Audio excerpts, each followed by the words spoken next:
Hello and welcome to this broadcast about the final 3 rounds of the Tata Steel Tournament. And well, maybe we actually get a little bit on top there, because this time they have possible tie breaks right after the final round. Okay, I hope you're all fine, and we have a couple of viewers here in the chat, because this is a live interactive show, so feel free to ask questions while I'm going through a couple of the games that were played in the last three days.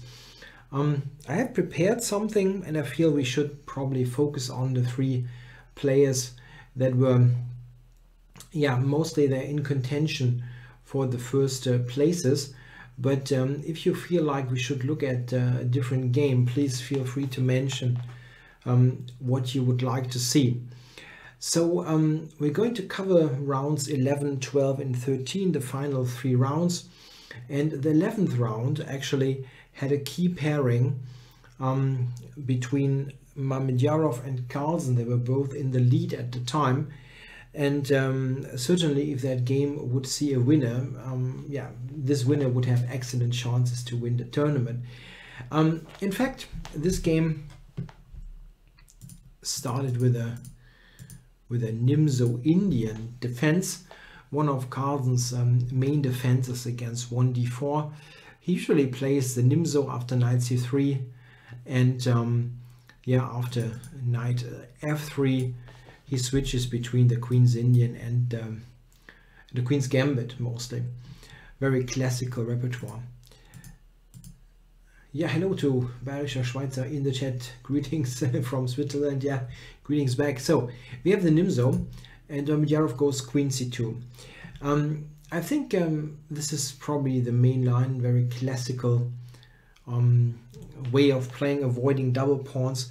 I think Mamedyarov always has been a sharp player, but I think in recent months, when he improved quite a bit in rating, he also in a way matured a little bit, playing a bit more conservatively, which is in this regard just playing like better sometimes on that level, if you play a bit more less risky, let's say. For example, f3 was the typical line that he played, which is sharp, but okay, so d5 and the Queen d5 variation here by Carlsen. Here White has a couple of interesting ideas to go for.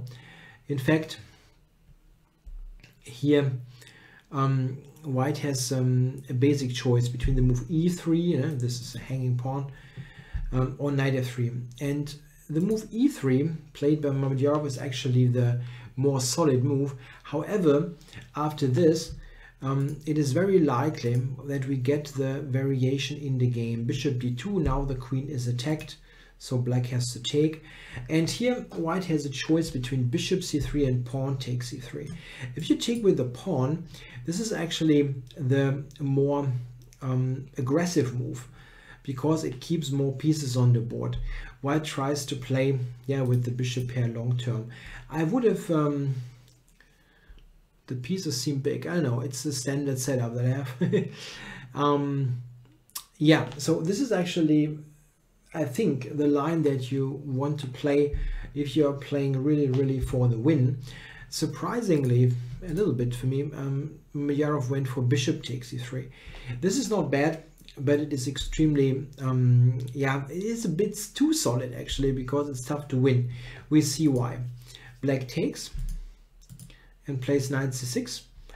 And now if you want to preserve the bishop, you have to drop back to c3. White can take, but there are no problems for black in this kind of position. Yeah, there's a double pawn, but well, no, White lacks a dark squared bishop to make any use of that. That's also completely equal. So White usually goes here, and this is a key idea that Carlsen now uses, playing against the white queen. And it is very difficult for White now to avoid simplifications. This is what Mamedyarov played. You can also also go to b3, for example, but black has no particular problems there either. In the game, he played rook c1, and now after those trades, it's difficult for white to actually keep that bishop, as we see. It's under fire by the knight, and yeah, this was played by Mamedyarov. But if you go here, black is able to play this, and this double attack will actually force the trade anyway. So we got this, and in this position white has the bishop pair, but black is extremely solid. The main issue here for white that makes it difficult to do anything with the bishop pair is that the pawn structure is entirely symmetrical. Yeah, it's 4 against 4, nothing happens. Yeah, Mamedyarov tries in typical fashion like this to blunt this bishop and play bishop e3 next, but Carlsen has a good idea here, this one. Yeah, it's difficult now for white to keep this bishop, in fact impossible. So we had even more trades, and this game, you guess it, already ended in a draw. Yeah, actually used now more time on this than I originally intended, because it was a rather boring game.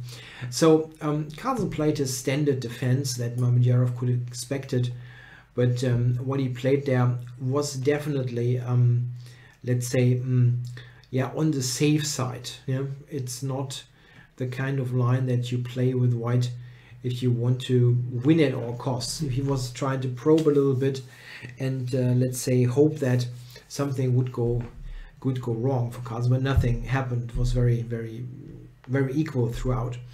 In the same round, Giri had black against Fabiano Caruana, which was a fairly uneventful game, if you ask me. It was a fairly longish game, but it wasn't particularly thrilling either. Yeah, we can quickly check the opening, and then you know what I mean. They played the London system, actually. Caruana had a absolutely rotten tournament and not getting anything going. And here at the beginning, out of this London system, it looked kind of interesting here with g4, what Caruana tried here. But Giri yeah, managed to trade some pieces, and after knight d7, I think white's opening was more or less neutralized. They played 44 moves, but it wasn't yeah, particularly exciting. Yeah.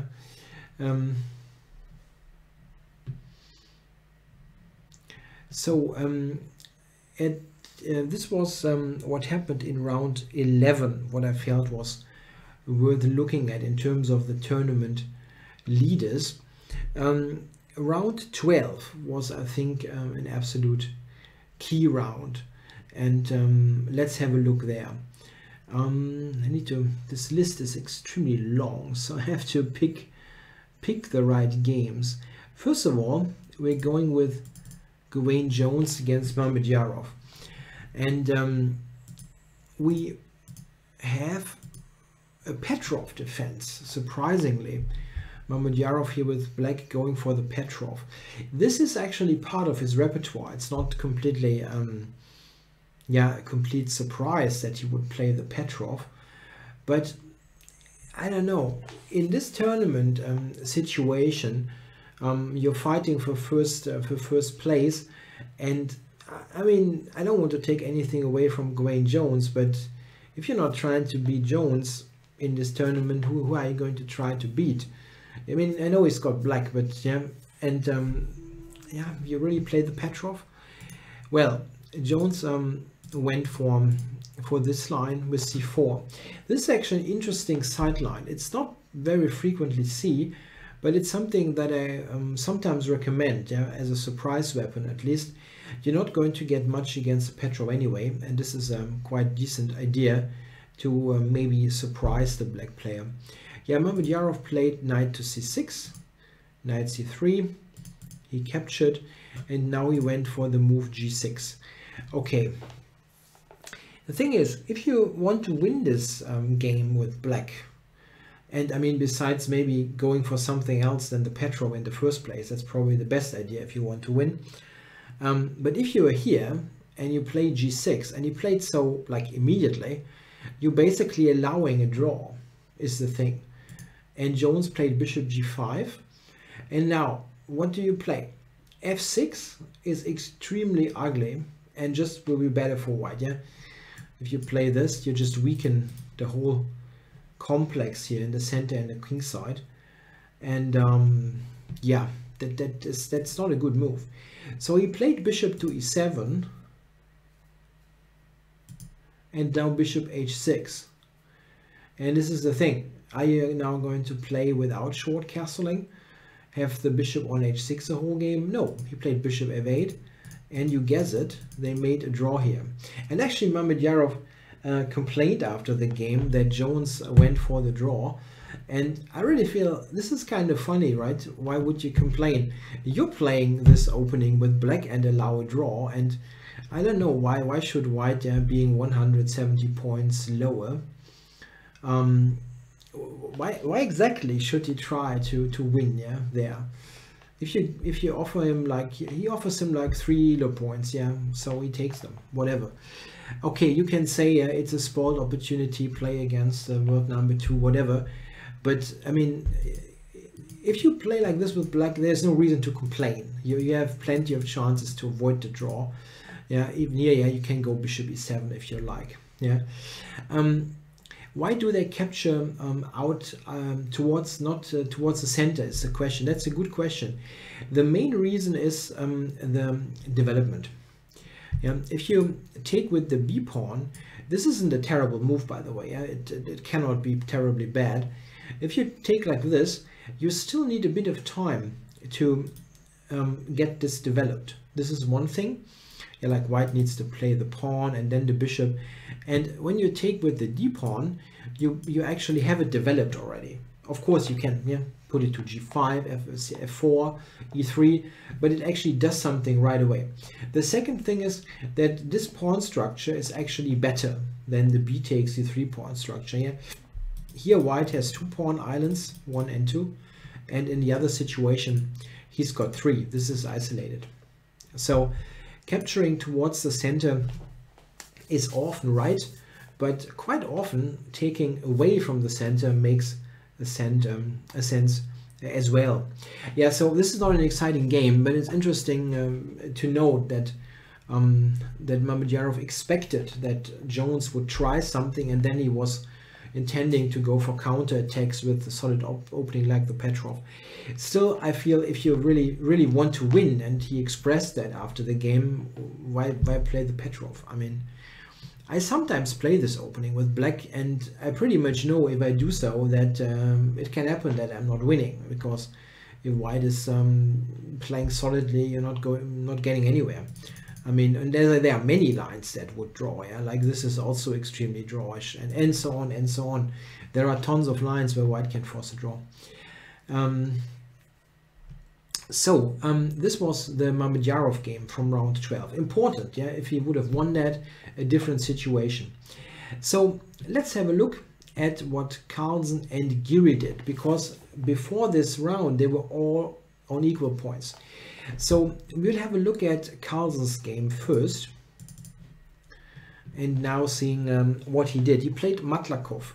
Matlakov is a very strong Russian grandmaster, and he's the first time at Tata Steel or any super tournament, so interesting to see what he did. However, it was kind of obvious that he was struggling a bit with the situation, and he didn't really get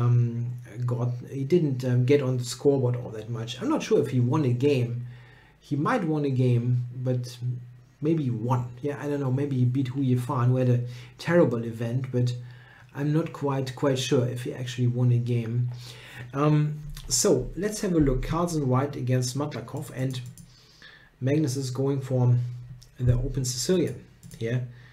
So a fighting choice, no sidelines. And he plays actually quite aggressively here with f4. We have a English attack start. The English attack is usually associated with bishop e3, queen d2, and later f3. But f4 is also a very serious option. Yeah, here black has a couple of options, and what Matlakov is doing is actually a fairly well-known line. I just wonder if it was the best choice against this particular opponent. So we will check bishop b4. Okay, this is attacking by pinning this knight, attacking the pawn. Bishop d3, and now knight to a5. So it's a direct idea. Black wants to double the pawns here. Carlsen went a3, and they actually got this transformation right away. And d5 by Matlakov. Yeah, okay. Now the next couple of moves are also, yeah, almost forced. White now should not go e5 and close the position, but rather open it. So he takes on d5, and you've got the bishop pair after all. And black took with the e-pawn. So he's giving Carlsen the bishop pair by capturing on c3 earlier, and in return gets a pawn structure where white pawns look fairly wrong. Yeah, a3 and his double pawns. This is not a great structure. The other thing that is not really helpful for white is that the pawn is on f4. This weakens e4, for example. On the other hand, we notice that black is quite weak on the dark squares after giving up the bishop. Knight b3 played by Carlsen. Yeah, trying to ask a question. This knight on a5, and yeah, here black should not take, of course, and yeah, improve white's pawn structure, but rather jump to c4. Yeah, and now we get this ending: knight e4, knight c5. Why not knight d5 was the question. Here we can have a quick look. Yeah, knight d5. Yeah, you're not going to stop c4, right? I mean, if white goes here.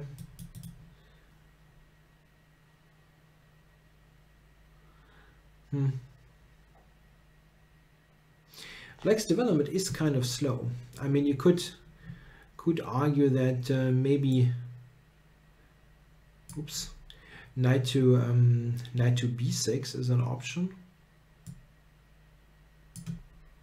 like here, blocking this. I'm not sure. I think he wanted to, I mean, this is a playable position for black.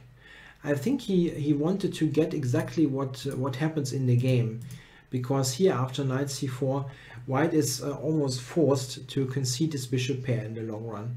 The knight on c4 is too strong, and then the pawn structure gets corrected. Yeah. So we got this and bishop d7. I completely understand black's setup. I mean, he's saying, no, I have this strong knight on c4. This is covered by the pawn, and potentially I have this, and then everything is kind of covered. Yeah, it looks like a good setup to simply stay and wait, let's say. The issue is, however, that Carlsen simply took this and now played bishop to b6. And this is a position that is, we can play those moves. This is a position that is just not going to be comfortable for black to play.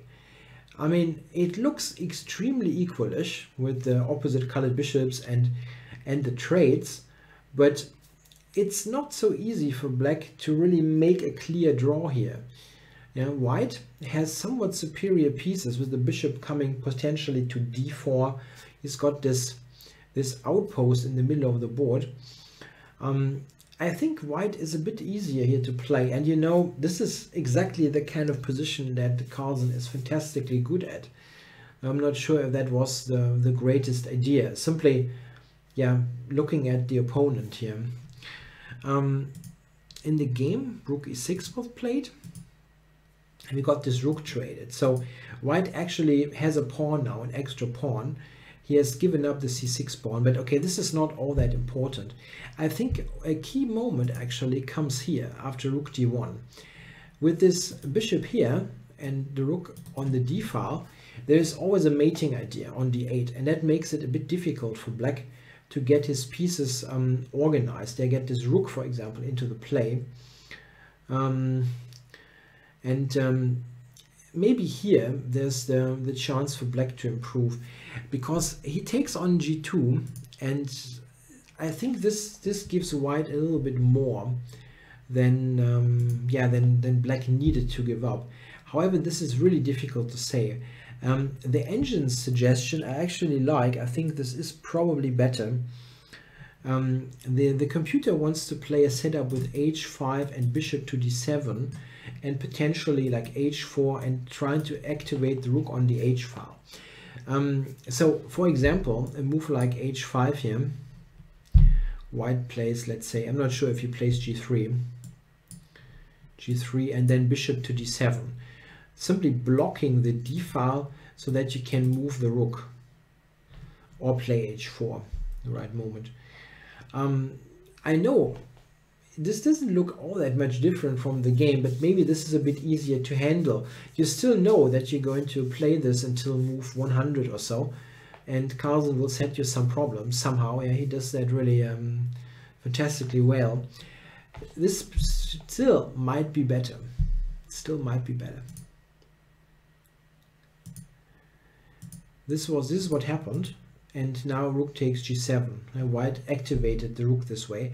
I think that it was mostly black's intention to trade pawns. Makes sense, yeah? But I think still white is a little bit better here.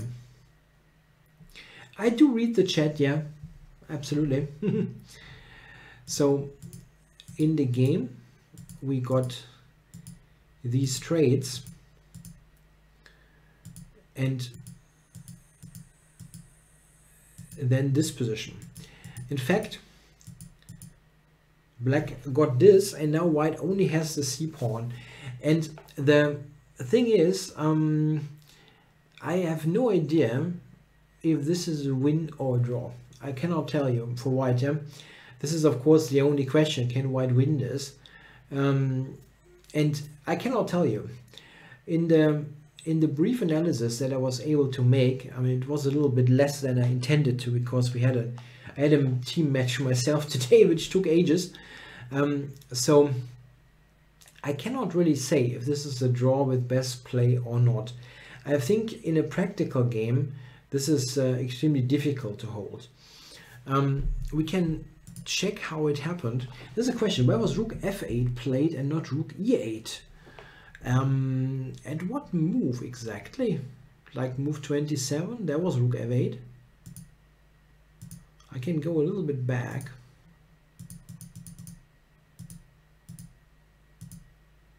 Like this.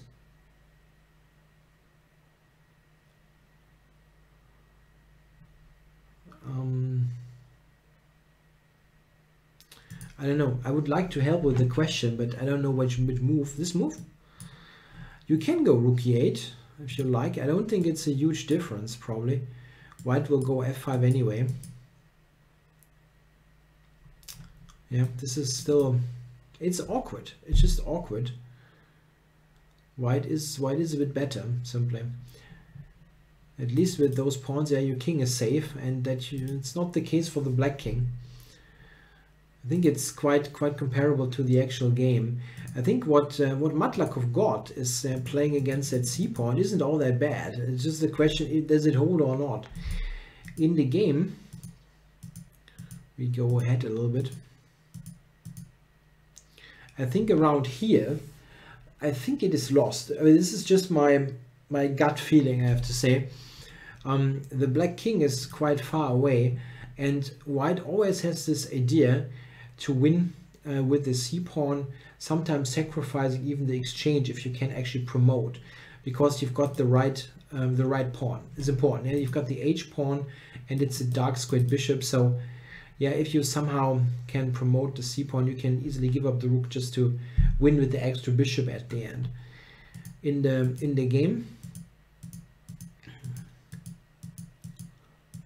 this is what happened. Yeah, black was not able to establish some sort of blockade, and around here it is definitely winning. and that's you don't even need to be Magnus there. So the pawn is just doing a home run. Yeah, I don't think it is extremely simple to hold the position. I mean, if it is a draw here with the c pawn from here, it's going to be extremely difficult to hold, especially against Magnus's technical abilities. Yeah, in those positions he's fantastically good. Sometimes he actually yeah, is a bit sloppy in defending, but if he's better, he will win. Yeah, it's really great. In the same round we had the game Giri with White against Adiban, and this is a comparable situation. If you compare that to the Mamedyarov game, Mamedyarov playing a somewhat weaker, yeah, relatively speaking, participant in the tournament, and here Giri the same with Adiban, so you need to try to win. Giri of course got White, makes it easier, and I mean Adiban is really the kind of player you want to have as an opponent if you want to win the game, because he's not going to play something boring. And here we go. Yeah, Adiban goes for Benoni type of setup, and White is happy to go into Benoni. The alternative here is to go e4, which most likely will lead to Maroczy bind. It's also very comfortable for White. But the Benoni is of course an opening you love to get, not because it's so terrible, but it's the kind of opening that you can play for win with White. And this is definitely what Giri wanted. So Black is going for e6 and the trade. And interestingly enough, Giri here is delaying the move knight c3. An interesting choice, because here, in fact, you can argue that the knight isn't all that great on c3 sometimes. Yeah, like here and here. This can be an idea. c4 is a good square. And after bishop g4, knight d2, something similar happened. The knight is a good defender, or let's say it protects f3 so that you can recapture easily. Yeah, there's a statement in the chat that Carlsen plays more unconventional than usual. Yeah, I don't know, maybe he does. I think he's experimenting with some openings, mostly in rapid and blitz, but I don't think there's a huge difference in style. He's doing what he does, and has done so for quite a while. I don't see a significant change, let's say. So here we got this situation, and White was able to recapture with the knight.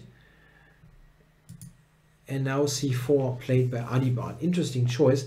He wants to activate the queenside pawns, and after bishop c2, for example, Black I think has a quite decent game. Yeah, like rook e8, and this is a good square. Yeah, possibly.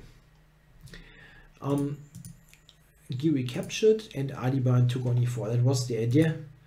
Rook e1, rook e8, queen c2, all very logical. Knight f6, and now the trade on e8. So with bishop g5 now, White develops his final minor piece, and he has some advantages here. He's got the bishop pair, and he's got a bit more space here with the pawn. However, what is very important, if you look at the structure, the bishop on g7 is good. Yeah, it's a pretty good piece. And if Black gets to develop his pieces, knight d7 maybe to c5, and consolidate a little bit, you can actually argue that this bishop here on c4 isn't all that great. Yeah, it looks at the d5 pawn. In fact, I think right here, after knight f6, knight d4, right here probably Black's problems start, because if he goes for a6 now, and this is the right move, it seems, to cover the important square here. If he does that and plays knight bd7, rook c8, queen c7, he's actually having a quite compact position. Yeah, it's difficult to get at the pawns. For example, the d6 pawn seems safe, and again the bishop, the light squared bishop, I mean, it's the bishop pair, and it's something that you have very long term. For example, I should unpaint here a little bit. Yeah, for example, like deep in an ending, yeah, there are ideas like that, but that's very deep in the ending, and black is, I think, quite okay here. The engine actually also suggests it's equal. Yeah, you said that Giri's agreed, yeah, that he didn't have all that much. Yeah, I think this is true. The computer wants to go a6, and it's kind of okay. The problem is that the move that Adiban played seems to be, well, bad. And Giri proves that very, very nicely. Yeah, queen b6 is what he played. Not that this is a particularly terrible idea in general, activate the queen and look at those pawns. Sorry, like on b2 and on d4, look at the knight. But it is a big issue that White simply has bishop e3. And now, what are you going to do? White is threatening discovered attacks with the knight. And, well, black has to do something about it. He cannot just play any other move. Yeah, for example, if knight bd7 is played, I'm sorry, knight b5 is just going to be very awkward. Yeah, what's the move now? You have to somehow cover this pawn, and, well, this isn't going to work. So, yeah, that's extremely problematic. So he has to do something about it. Yeah. Knight g4 was Adiban's choice.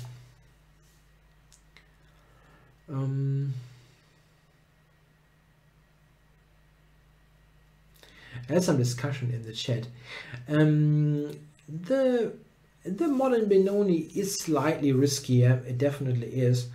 But I think it's the kind of opening that at the very top level, I think they don't want to play all of the time, because there are too many lines against it that would require extremely precise answers, and the danger of getting some sort of preparation, it's difficult.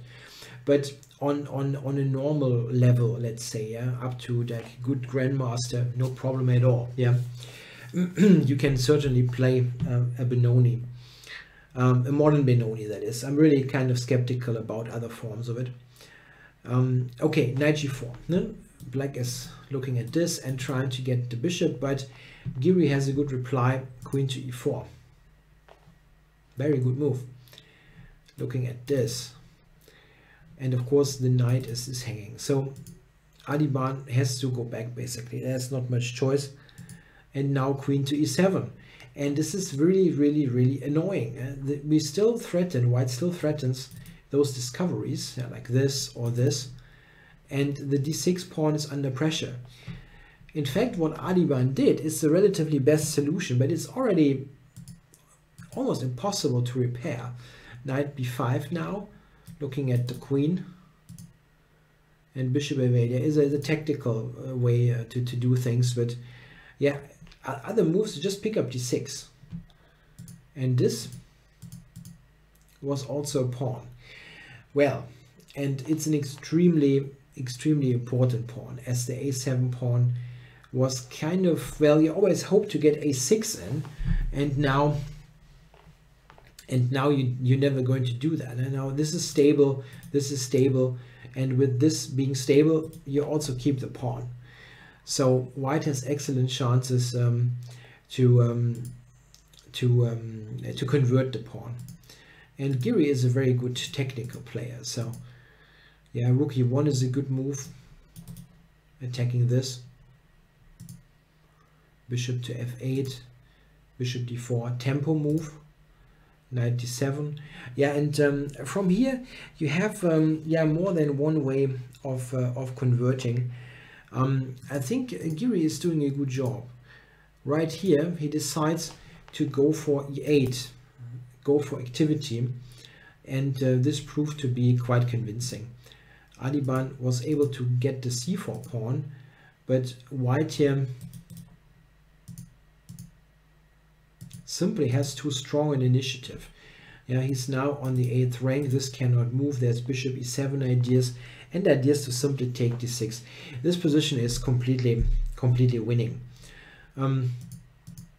Adhiban actually continued for quite a while, even when he was like here. Yeah, he was a piece down, and he still made a continued for quite a bit. Here resigned. So I think that was a very good game by Giri, very good conversion, and yeah, I think it was a fairly let's say easy win in a way. Yeah? The opening black was okay, but after queen b6, I think for a player of Giri's abilities, that was almost over. Yeah, very nicely done. And well, this actually led to the situation before the final round, that Giri and Carlsen were sharing first place with Mamedyarov trailing half a point. Instead of bishop f8, maybe king f8 was a better move. Like here, probably. Let's have a look. I'm really happy about some suggestions. So king f8, yeah, let's have a look.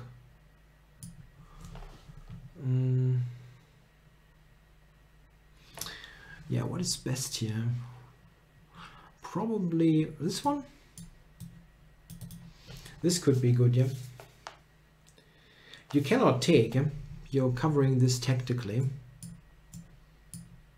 And now you're going to lose some stuff.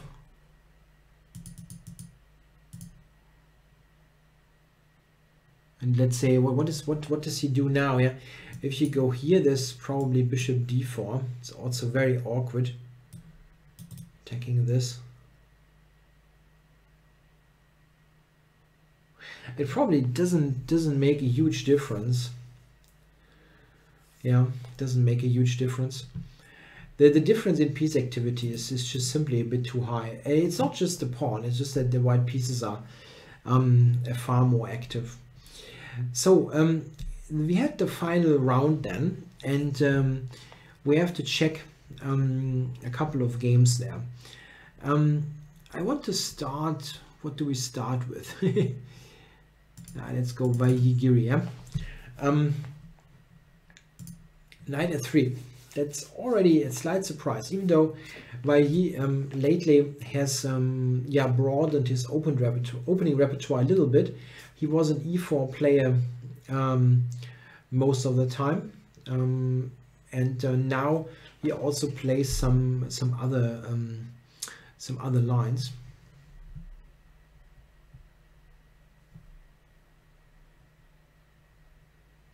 I think the round robins with those with having some lower rated players, and I think are more interesting than having just like the top 10 playing. I think the Grand Chess Tour, for example, gets a bit stale, yeah, after the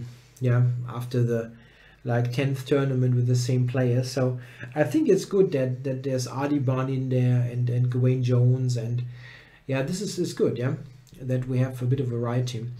So knight f3, and Giri plays in a classical way, knight d5, knight e6. This 2e3 is an interesting opening actually. It looks a little bit lame at first, and like, okay, that's white, yeah, what are they doing? But what white is trying to do is actually to keep pieces on the board and play a position where you develop calmly, but you get a middle game with more pieces usually. In the next couple of moves, I think most of it is fairly logical. Bishop b2, and here's an interesting moment, because now white has a choice of setup. Wijk interestingly goes for g3, which surprised me a bit, because you played e3, yeah? That signals that you want to put the bishop on e2 or maybe to d3, but now he goes g3 anyway. Sometimes e3 can actually be used for the queen, so it can transpose to something or a setup that is actually quite well known. Still, a bit of a surprising choice. Castles, rook e8, rook c1, a6.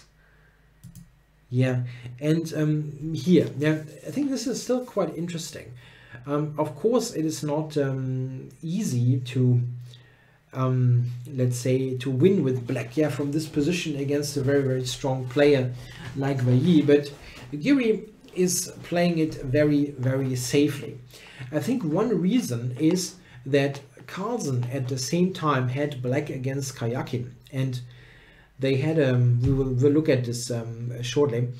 They had a pretty dull Italian game on the board, so probably Giri knew that Carlsen is not going to win, so he wanted to play it quite safely.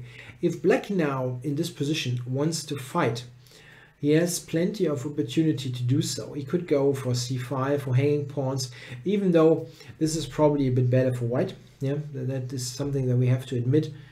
The other thing that he could do, I mean, he took on c4, which is, I'm not arguing with this, but the next move is basically allowing white to make a draw if he wants, like immediately.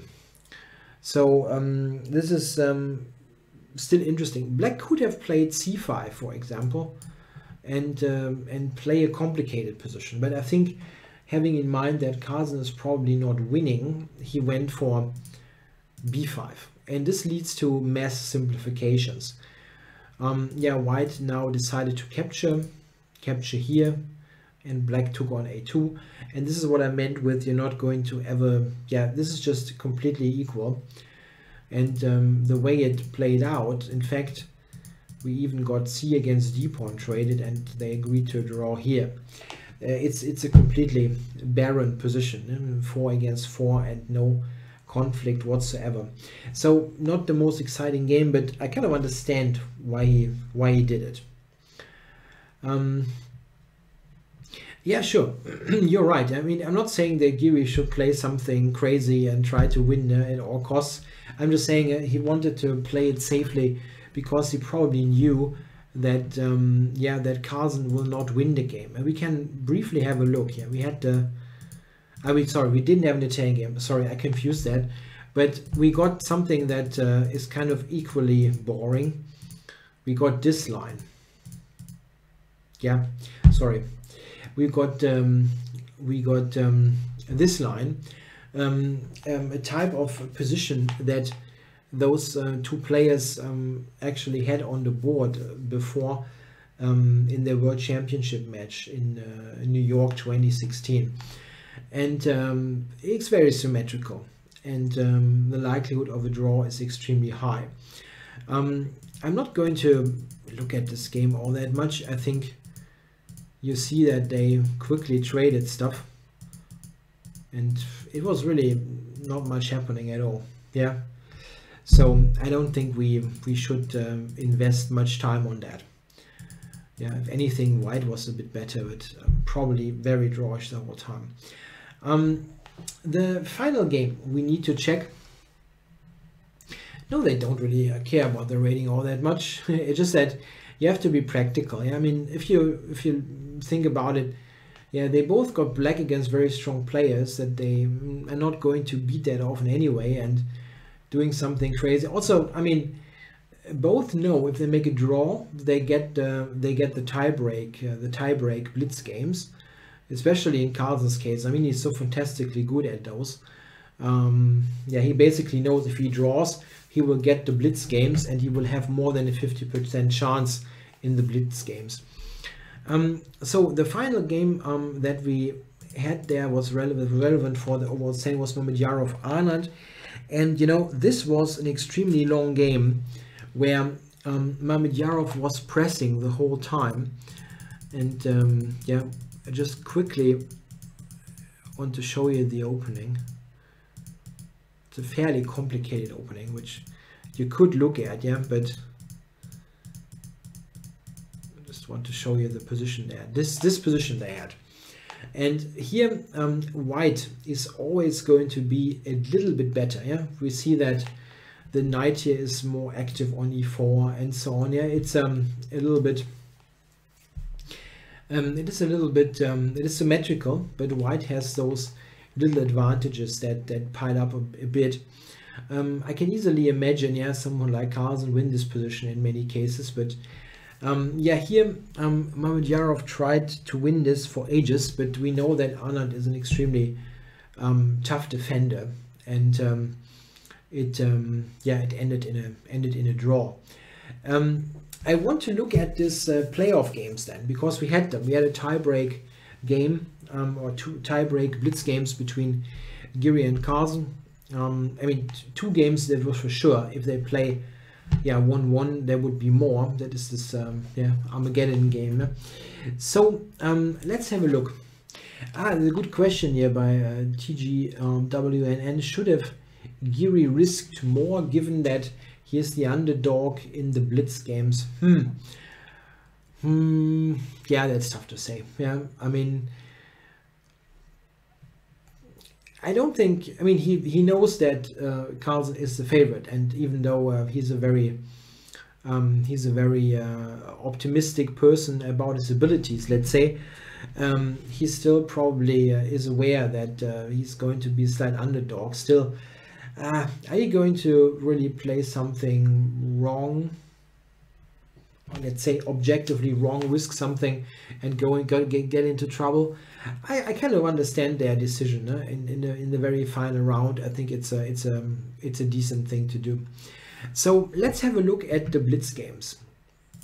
We have the first game with Carlsen white, and interestingly, they got the same opening that Wijk played against Giri. It's exactly the same. Giri, however, here in the blitz game, played a bit differently. I printed this out, yeah, but I should have sorted it at least so that I can find stuff. Just 1 second. Yeah, this is a good example. Yeah, the game 12, Topalov Anand Sofia 2010. When Topalov basically committed suicide instead of going into the tie breaks. Yeah, that was one of the silliest games that I can remember. Sorry to be so frank, but he really played weirdly, very weirdly, to avoid a tie break. I mean, it was really like a suicide mission. Okay, so anyway, let's have a look. The different here, Giri plays with c5. Yeah, in this game, not with b6, and yeah, Carlsen is taking on d5. And we get a position here with, not yet, but it looks like isolated queen pawn. Giri here has a couple of opportunities, or options is the right word. The easiest is probably just to go knight c6 in this position, and just play this IQP position. I think it's very likely that Carlsen will either capture on c5 now or play the bishop. Probably he will capture, and in this position, let's say, I don't think black has too much to fear. It is an IQP, but black is quite active, obviously. Yeah, he played queen to a5, immediately trading queens. This is not such a bad decision, objectively speaking. Still, I think that Carlsen was not unhappy here, because it is a bit of a free roll now. Yeah, after the queen trade, yeah, the aggressive options with the IQP are gone, and what black is trying to do is to be active enough to compensate the structural weaknesses. But yeah, still, I think white is not having much, but he kind of knows, as I said, it's like a free roll. You're not going to lose anymore if you avoid blundering pieces, let's say. So he gave black here this IQP and developed the bishop to b5. I think everything is still kind of okay for black, really, and we're not going to look at every single move there, but some key moments later. By the way, there are still people who think it's pointless to analyze blitz games. Well, I can say, yeah, you better start, because there will be the time when we will see more blitz chess than tournament chess, classical chess, yeah, and this time is not so far away, because oftentimes those games are, yeah, a bit less, let's say, focused on result. They're a little bit more action-based, less preparation, and so on. And I think people like to see that. So we will have more and more blitz chess, and it makes sense to look at some of the games. The level is at times incredibly high. So let's have a look here. H3, A6, yeah, white goes back. And black tries to trade the rooks. So interesting point. Yeah, why is black trying to trade all the rooks? In fact, once the rooks are traded, and Carlsen now, and this is an important decision, does not do that. Once the rooks are traded, I think black's chances of holding the draw, yeah, increase considerably. Here, I think black has excellent chances to draw. He just will basically stay. Yeah, there have been many classical games that you can look up where such a position just with light pieces, minor pieces, has been played. Even if white gets a knight on d4 against just the lone bishop on d7, even that is going to be a draw with best defense. There's a well-known game, Floor Capablanca, from the 1930s, where Capablanca easily held the draw. So playing an IQP position just with minor pieces is not a big deal in the ending. Of course, I mean, black is the one that needs a bit of precision, but you're going to hold if you're not doing something stupid. Carlsen is not trading this rook. This is important to understand. You have more chances to try things if you keep rooks on the board. Two rooks would have been even better, but it was not possible right here. Still, nothing bad happened. I'm just saying it's an important thing to remember. So this got traded, and f4. Yeah, interesting. White is getting a bit of a space advantage now. One move that you can check here is the move rook c1, trying to trade rooks. However, after white trades and plays yeah, with f5, white is gaining a lot of space. Yeah, if you look at this position, for example, this is somewhat awkward.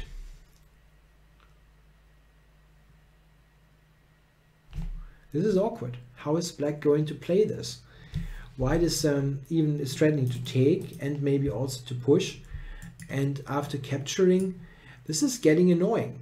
You'd have to see that those are weakish, and we are, oh, Carlsen, white, when we look at this, I say we because we look at the white side. We've got the king in the center here with white, and black is still on g8. This is piling up. This is already a very serious advantage. So Giri could not go rook c1.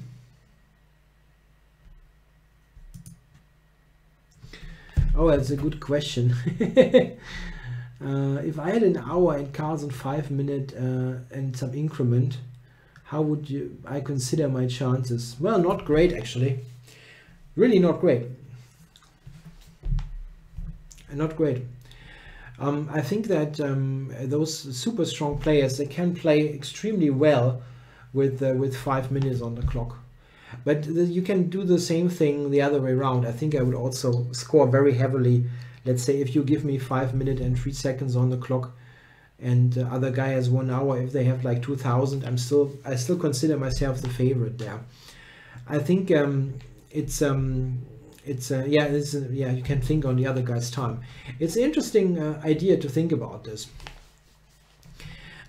So what happened? Yeah, bishop g6, king f8. I still think, by the way, that everything is still okay for black. It's just that white is being yeah, slowly pushing. e4 is an interesting choice by Carlsen. Yeah, a move that was somewhat surprising maybe, because d5 still felt like a weakness. But I still think it is a reasonable try. Best now for black is probably simply to take and play bishop c6. In this position, probably white is going to play something like h5 and try to claim that he's a little bit better because those pawns are fixed on dark squares and you have a dark squared bishop. So yeah, after let's say trading here, white has ideas to invade. We will see similar ideas in the game in a bit more favorable fashion. I still think Giri should have taken now. He played bishop c3, which is, I think, probably a step in the wrong direction. Bishop f2 is a good move. Simply repeating bishop c6. Still probably taking was better, but okay. This still looks fairly harmless, yeah. And here, the next couple of moves, they I think the reason why black is ultimately losing this game. I'm going to spoil the result. Now the engine gives bishop b4, and this indeed looks like an improvement. I mean, white is still going to play this, yeah, like here for example, bishop d6, rook c4. White is going to play this position. These are not great. You have this in some cases. White is still having a slight pull, but it's not, yeah, it's not as critical as in the game. Interestingly enough, there was king e6, f5, king e7, so yeah, rook c1, and this is an interesting moment now. Giri's move now definitely loses. Yeah, it definitely loses. It's interesting that the second best move, what he played, I mean, or let's say the best move is what I'm trying to say, like this, yeah, leads to a really awkward looking position, like here, yeah. It's just interesting. I analyzed this briefly, and I'm not sure that this is completely winning. King d7, I'll have to check the line. King c4.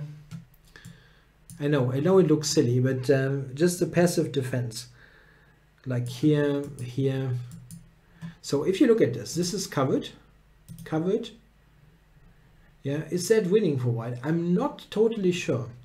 The computer, the engine, like Stockfish 8, gives white like +1, but I was trying to yeah, get more, and I never managed. Yeah, even this. I know it looks terrible, but how are you winning? I'm covering all this. This is covered. This is covered. It could be a fortress.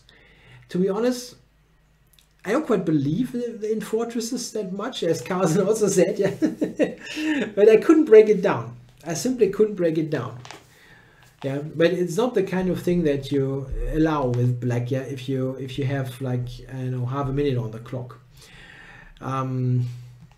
I'm not saying this is a draw, but I couldn't break it down. Interesting job. You can try.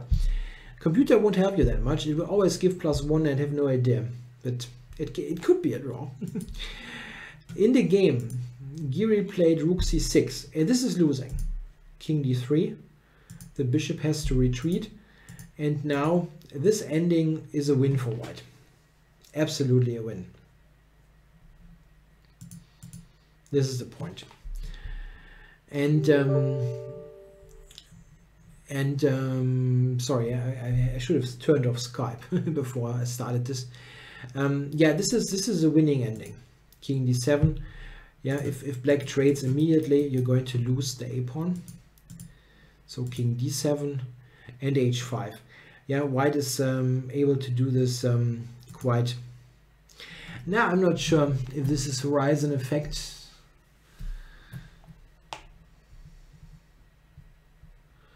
Not sure.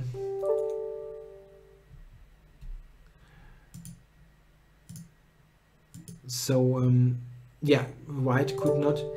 Come on.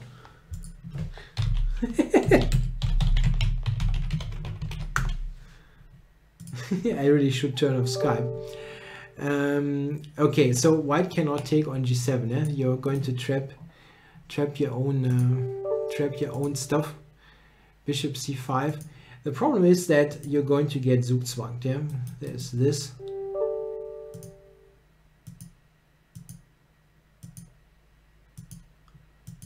And at the end, the g7 pawn was, yeah, it was not possible to hold this and keep the king from entering.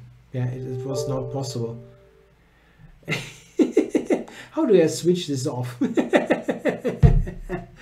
Oh my god. Anyway, so this was the first Blitz game. Yeah, Carlsen won that. I think they made a couple of more moves. Yeah, and here there was the resignation. Yeah, black is not going to stop this. Either the bishop trade or get h6 taken away. So a win for Carlsen in the first game.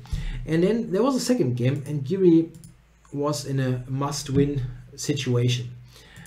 Nowadays, when you're in a must-win situation, you play stuff like that. Yeah, you're not going to play the King's Gambit. Yeah, trying to keep tension.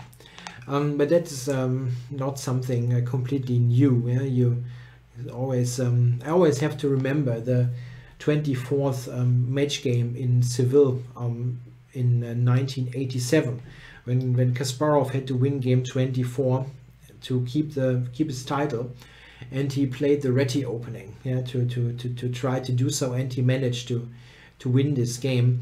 It's often the case. If you want to win, really, you must win, it's good to play something slowish, keep more tension. So this time the Italian game, I probably remember that 24th game so vividly because it was the first real chess event that I followed live when I was 13. That was the first World Championship match that I was kind of aware of that was happening while I watched it.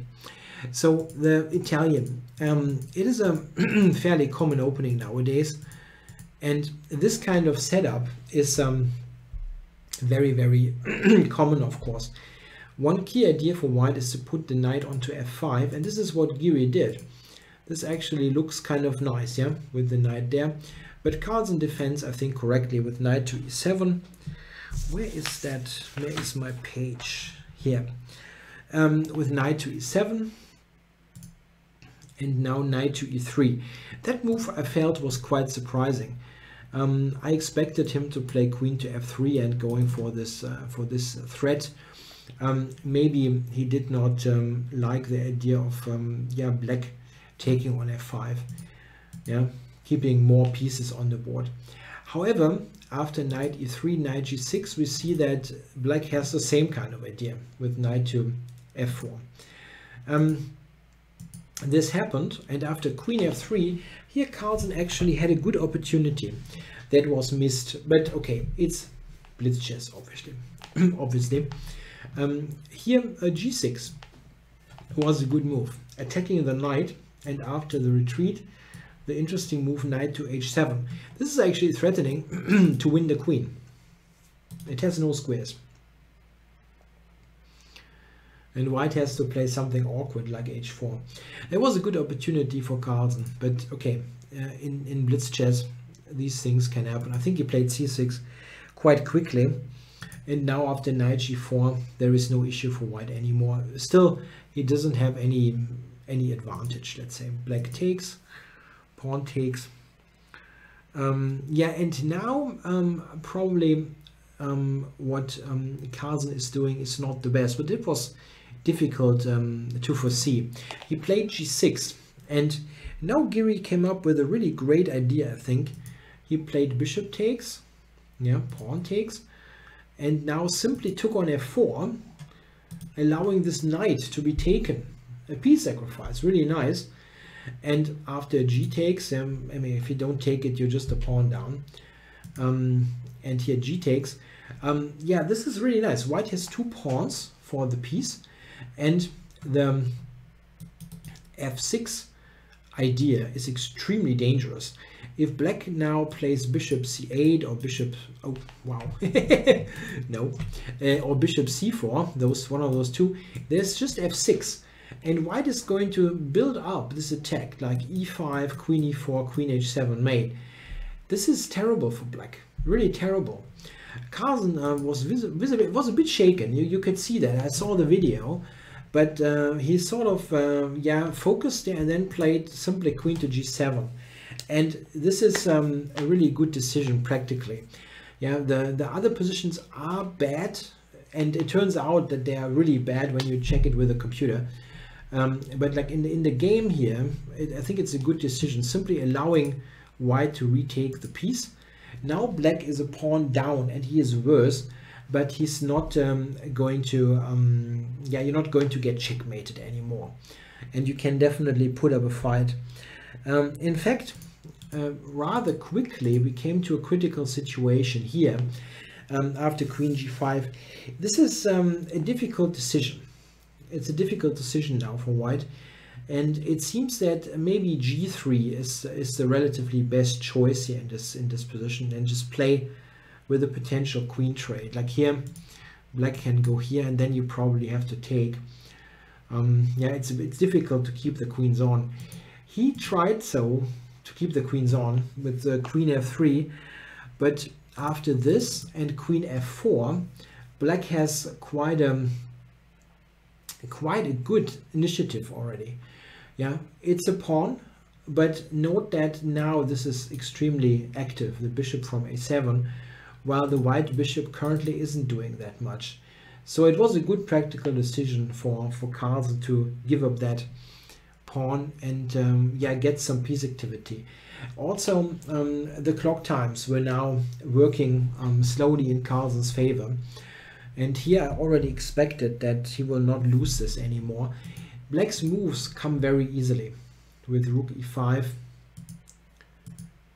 Yeah, and black is so active here. Now g3 is actually threatened, yeah, because of this here.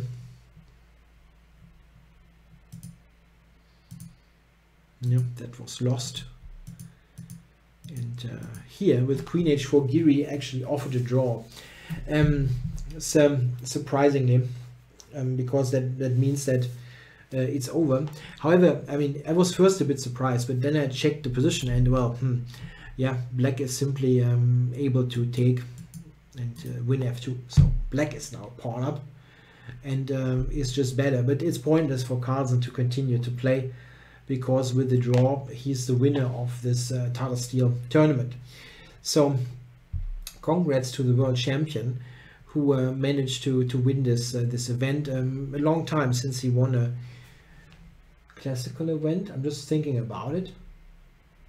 The round robin, right? He won the Isle of Man, which was extremely strong. But in terms of round robin, Tata Steel is probably the most prestigious tournament anyway. So it's certainly great for Carlsen to have won that. I think he had one really bad moment in a way in this tournament, with this game against Gwaine Jones when he blundered the piece. Still, he managed to win this game with really, I think, great play after he blundered the piece. So it's not an undeserved victory. Giri is really also, he can be happy with his performance. It was very close to a win, and he was very close to winning the tournament and really did a great job. He didn't lose a single game. Very safe player, let's say. It wasn't, I don't think Giri was in much danger in any game. Mamedyarov also had a really good tournament. We have to see that he's the world #2 now by rating, and I think somehow at the end, yeah, it wasn't quite enough to win this. And well, he's the #2, but he never won, I think, such a super strong tournament like Tata Steel. So yeah, still we saw a good performance by him, I think, and he's certainly somebody to watch out for in the candidates. An opinion on Aliban versus Kramnik before rook takes a5. I did not look at this game all that much, as I wanted to focus on the contenders for the title. Where is that game actually? I don't see it. I don't see the game in the game list. Aliban Kramnik. Was that today or?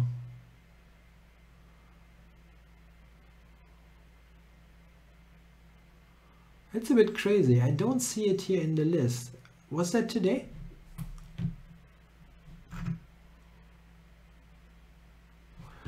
Just a moment. I have to try to find it differently. Maybe like this.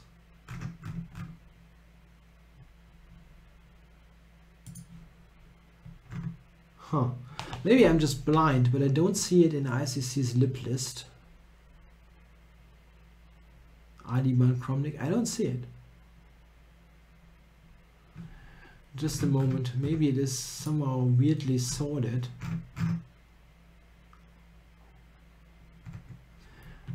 They have all the other games, funny enough.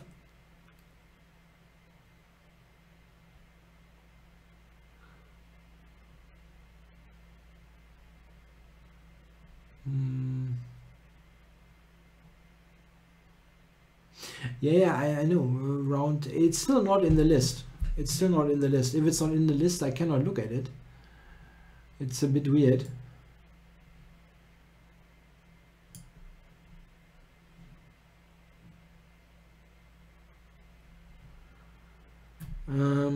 I wonder. I can actually load a PGN file or something, but this will take a moment. Just a second.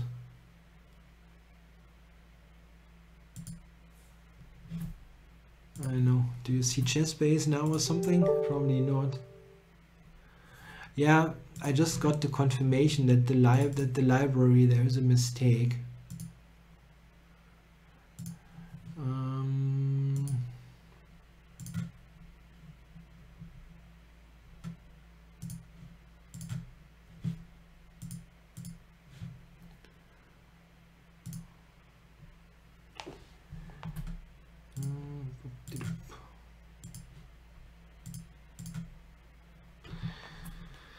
Okay. So I had to do it by hand, yeah, but Sandro, thanks. I'm okay. So let's go. When was that? A little bit later, right?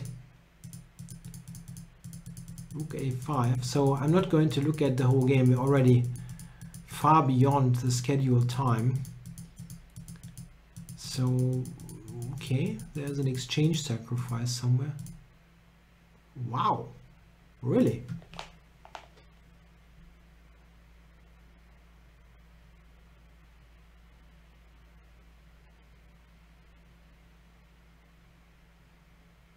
Wow.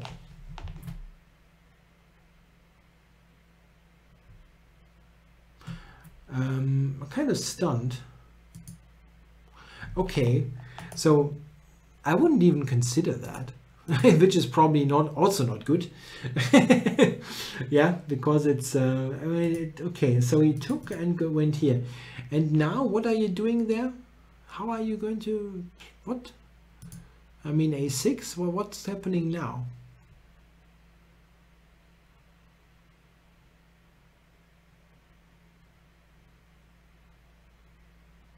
I mean, white has no clear idea to promote the pawn, no?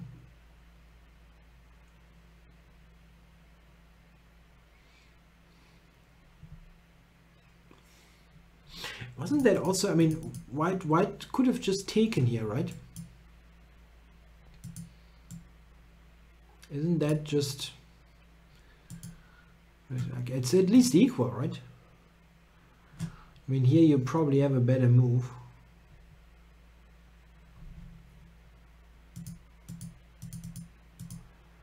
It doesn't work that directly.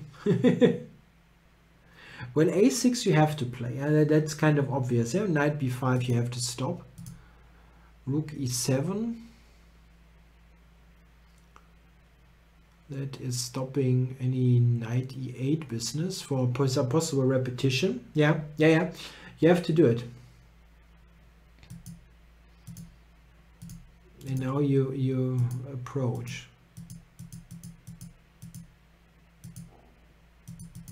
And now the rook is active. Huh, yeah.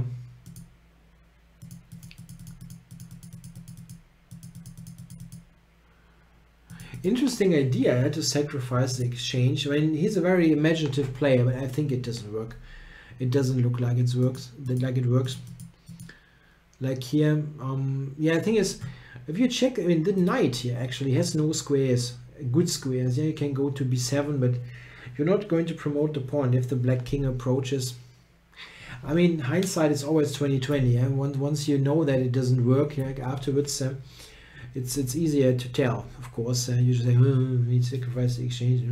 But well, during the game, it looks interesting, and yeah. And if you feel like it works, yeah, why not go for it?